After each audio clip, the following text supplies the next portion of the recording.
Hello everyone and welcome to today's form building webinar. My name is Nick and I'll be taking us through the builder today.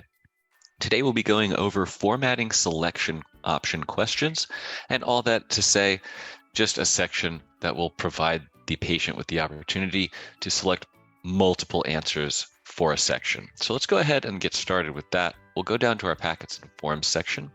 And just as a reminder, as we go through this, if you have any questions, please hold on to those. I will be opening up that chat a little bit later in the webinar. I'll be more than happy to answer any questions that might come through.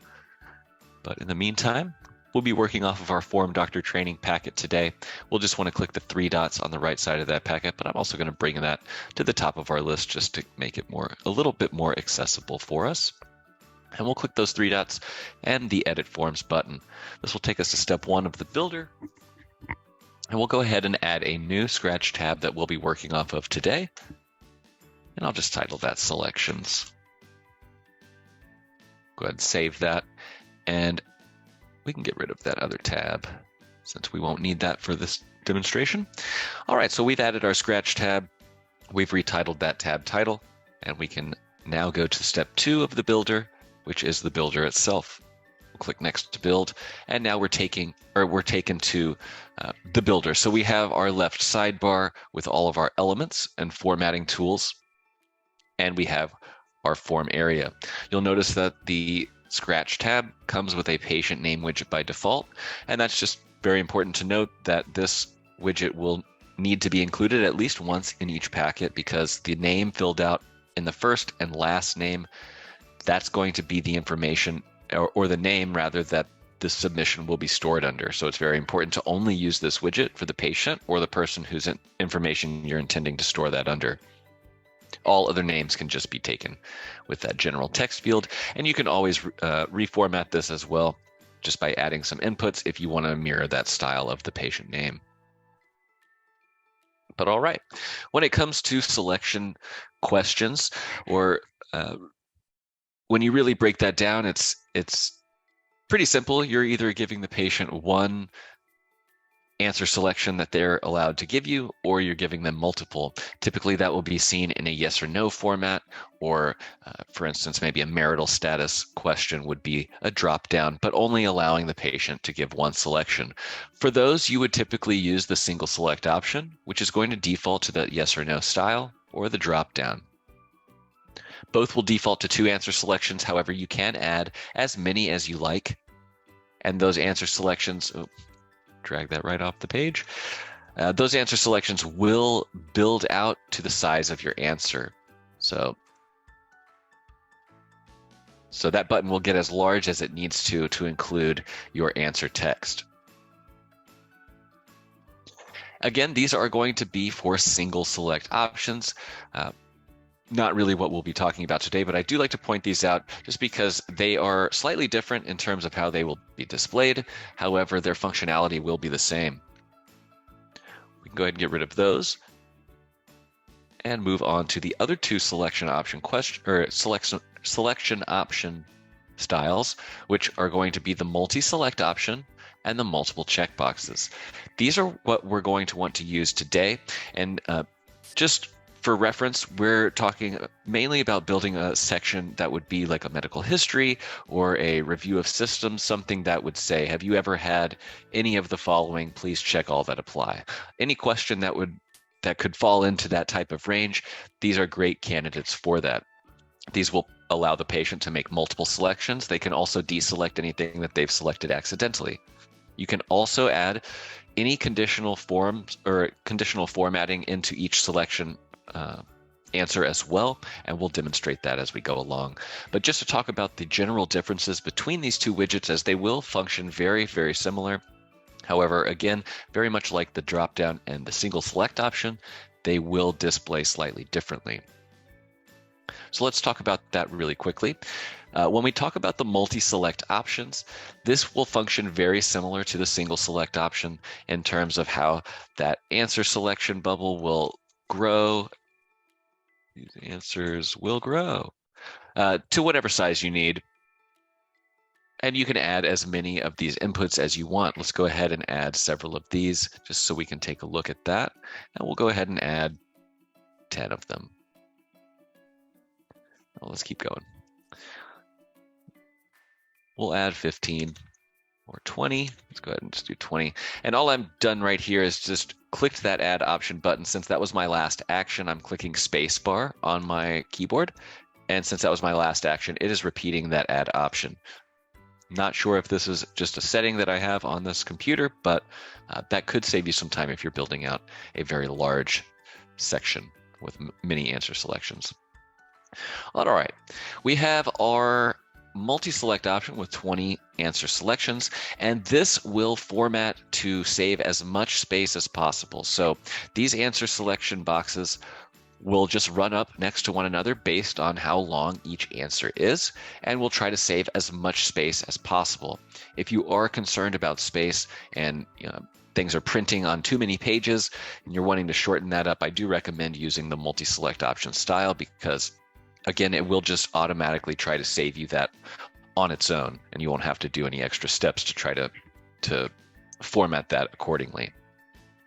But when it comes to the multiple checkboxes, these are going to display slightly differently. And again, I'm just going to do that add option and spacebar to add my extra fields. But we'll notice how these two will differ. The multiple checkboxes can be structured and given the functionality of a column. And to do that, we're going to open it by clicking those three dots on the left side of the element. And we're going to toggle on the Show as Columns toggle.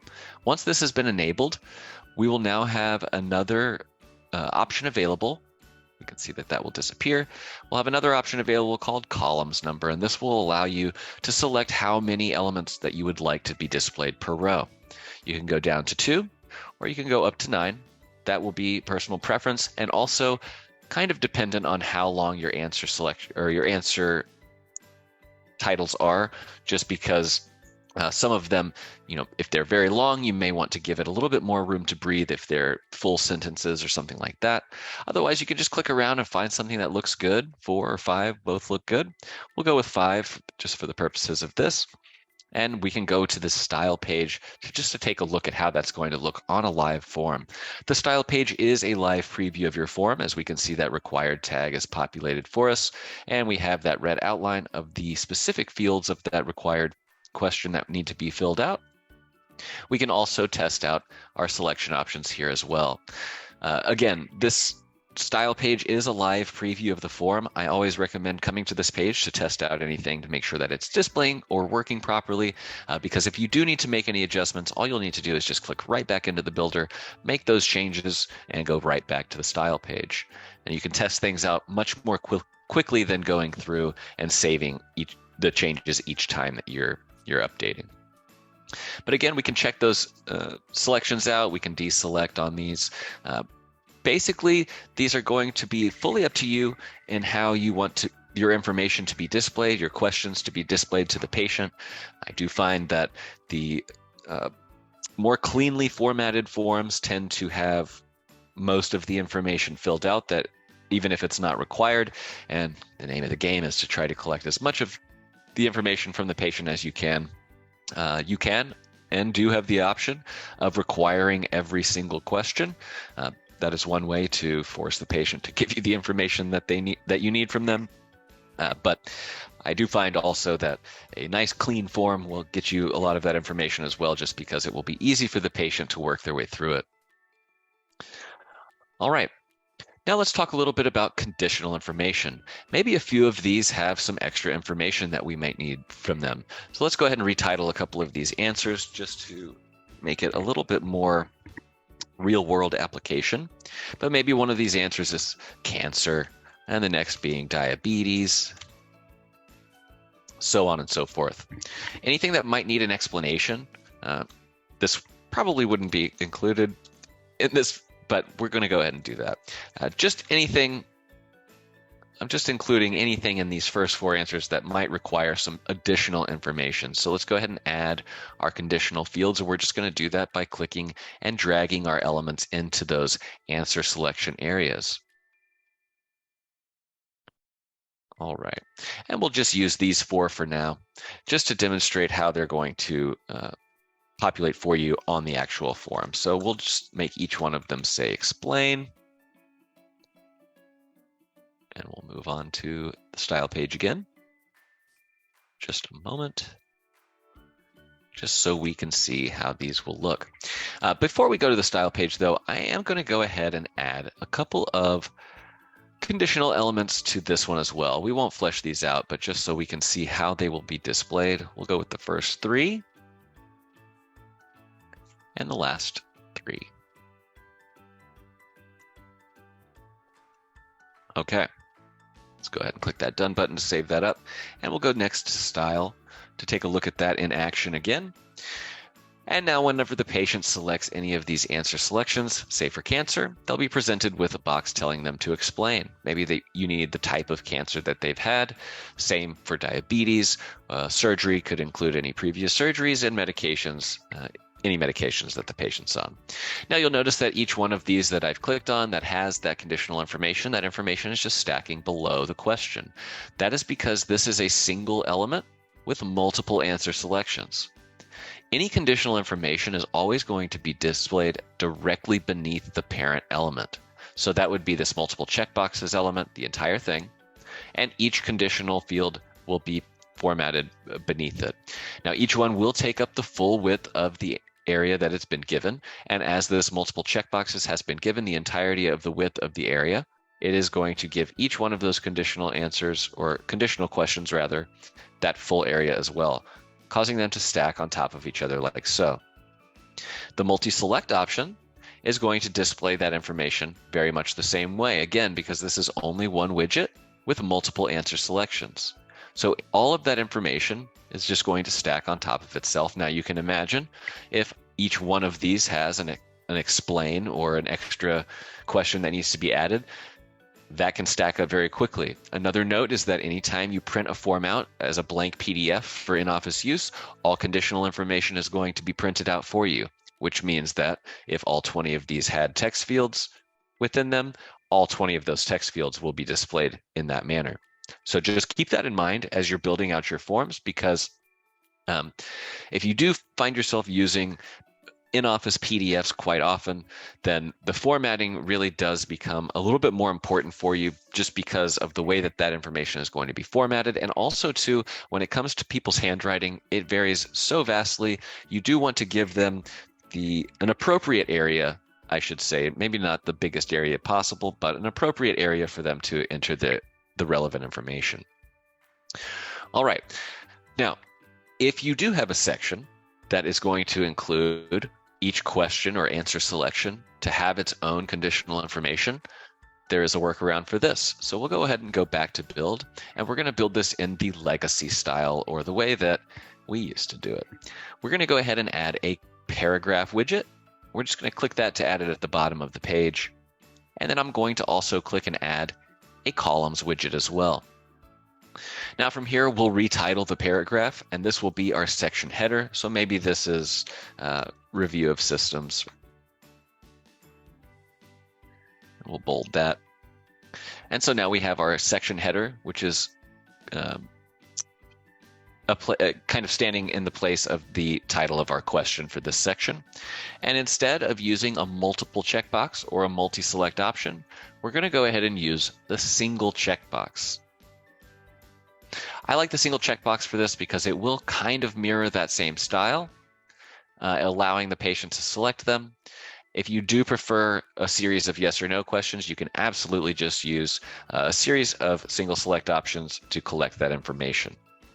That will take up a little bit more room, so I do always recommend using the single checkboxes in this specific scenario.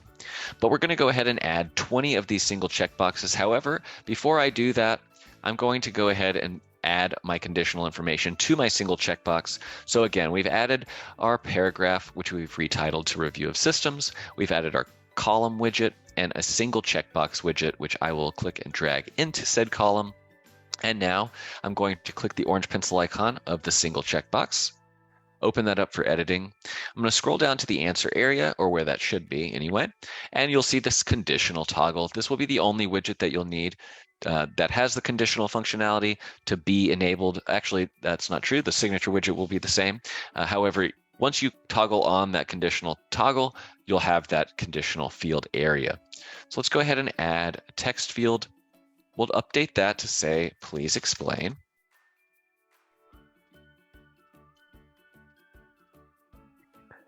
And then from here, since we've already added our conditional information, and I don't want to have to do that for 20 different elements, I'm just going to duplicate this question as a whole, or this single checkbox, I should say. And I'm going to duplicate that 19 times.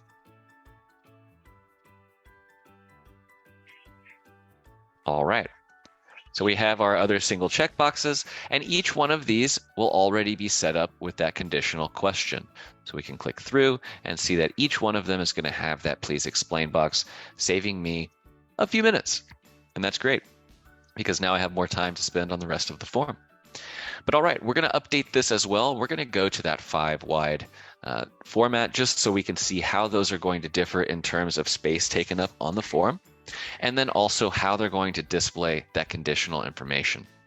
So to do that, I'm going to click the orange pencil icon of the column itself. I'm going to update that to 5-wide. And update this as well. All right.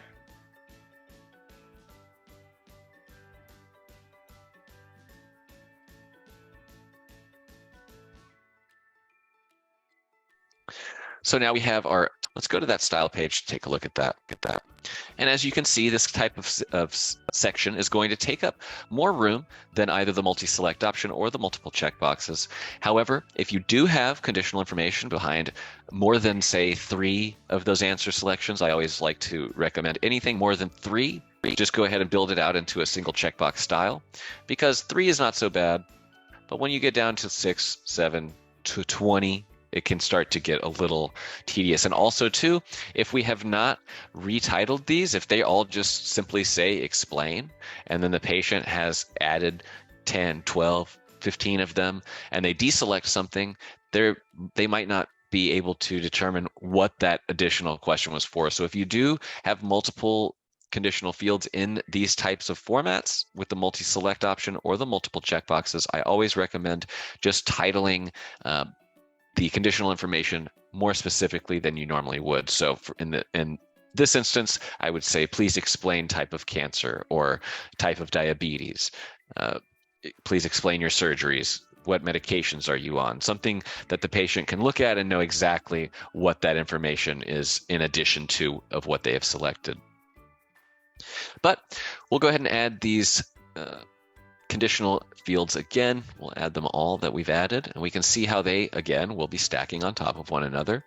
But when we go to the single checkbox style, as I mentioned earlier, these are all displaying on top of one another because this is a single widget with multiple answer selections. When we come down to a section like this, we have multiple single widgets. So these are all individual widgets, which means that conditional information will be presented directly beneath it. So when we select that single checkbox, our please explain box is right up underneath that. Now, if we have selected all of them, we can take a look and see kind of how that is going to look on a printout. Because again, all conditional information will be presented on that PDF. And this is going to look much cleaner, much nicer for you whenever you are printing those out. It's also going to look a lot nicer for you and be a lot easier for your patients to determine what that extra question is for, or what question that conditional information came from and what it pertains to. But you can see that it will be much more clear as to what they select, as to where that goes. Now, I do prefer this style just in general, just because it will give you more creative control if anything needs to be updated, because if all of a sudden you need that conditional information on all of these questions, you'll have to add that, or if you don't want it to be displayed in this manner, then you'll have to update that whole section to be a single checkbox section anyway. So if you are planning on having conditional information, I always recommend just starting here to save yourself some time in the long run, and it's going to look much nicer for your forms as well, and be a lot easier for you to collect that information from your patients. Oh, time got away from me a little bit. I'm going to go ahead and open up that chat just in case we do have any questions today. More than happy to go back over anything that may be needed, or if you have any other questions about the formatting, more than happy to get those answered. All right. Let's go back to the builder for now. And since we've been talking so much about conditional information, again, any of the selection option questions, single select, multi-select, drop-down, single checkbox, multiple checkboxes, those are all going to allow for conditional functionality, as well as the signature widget too. The drawing, I believe, can also have conditional information, and the drawing widget will allow you to upload any image file, allow the patient to then draw on that, so that would typically be seen with a body image or something like that. But this can also be made conditional, so once the patient fills out that information, you can add that information in there as well. All right. And then, of course, whenever you have made all of the updates to your forms and you're ready to go ahead and publish those changes, always recommend just clicking through next to style, next to publish, and back to account. That's going to ensure that all of those changes have been saved and that packet has now been saved and updated as the form's live version. So that latest version will now be the live one. We can click on that public link and be taken to the form that we just created. All right. All right, it does not look like we have any questions so far today, though if any come through, we'll answer them. But that will conclude today's webinar. And just as a reminder, we do host these form building webinars every Tuesday and Thursday at 11:30 a.m. Pacific time. To keep track of the schedule of what we'll be going over, you can come to My Account, go to that support tab and click on Search Guide. This will take you to our product guide, which can answer many questions just in terms of using the account, sending forms, building forms. We talked about building today. But if you're looking at, how do I auto-complete fields onto a different tab or something like that, we'll have some imagery and some information to help you understand how that's going to work and how to get that done. Conditional logic, which we talked a lot about today as well. And look at that, there's the drawing. But this will all be able to be, or this will all be very helpful just in terms of the articles that we have can answer many questions, but you can also use this page to go to the FormDr Updates section, and the webinar schedules can be found on the left side of this page. When we click on that June webinar schedule, you can see our onboarding schedule. The onboarding webinars will be held every Monday, Wednesday, Friday at 10:30 a.m. Pacific time, and that onboarding schedule won't change too much in terms of the information that we go over. On Wednesdays, we do dive a little bit more into the new features such as the synced forms and the documents. But typically, the onboarding schedule will remain mostly the same. If you are interested in signing up for any of those, you can just sign up directly for any one of them. These will take you directly to the sign up page for that day. And then we have our form building schedule below at the bottom of the page, our beginner schedule up top, and our advanced schedule below. The beginners will always be held on Tuesdays, and the advanced always will be held on Thursdays. If you are interested in any of the topics here, you can sign up just by clicking on that title. We'll take you to the sign up page for that day, but these topics will be changing from day to day, so please come here and see if there's anything you're interested in joining us for. If there is something you're interested in, however, won't be able to be in attendance that day, no worries there. We will be posting the recordings of the videos after the fact, and we'll have some timestamps on there as well. Those the links will update to look. Let's go to March, like this. The posted, click here, and you can click this. It'll take you right to the YouTube channel, right to that video, and you'll have that information at hand. I also do very much recommend checking out the March series because this goes over each of the individual elements in the builder and can be very helpful when you're learning how to build forms.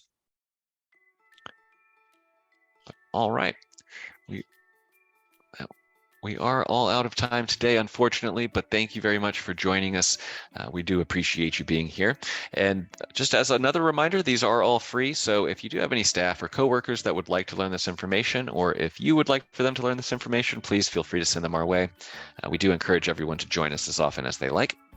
But thank you very much again. Hope you all have a great day and hope to see you again very soon.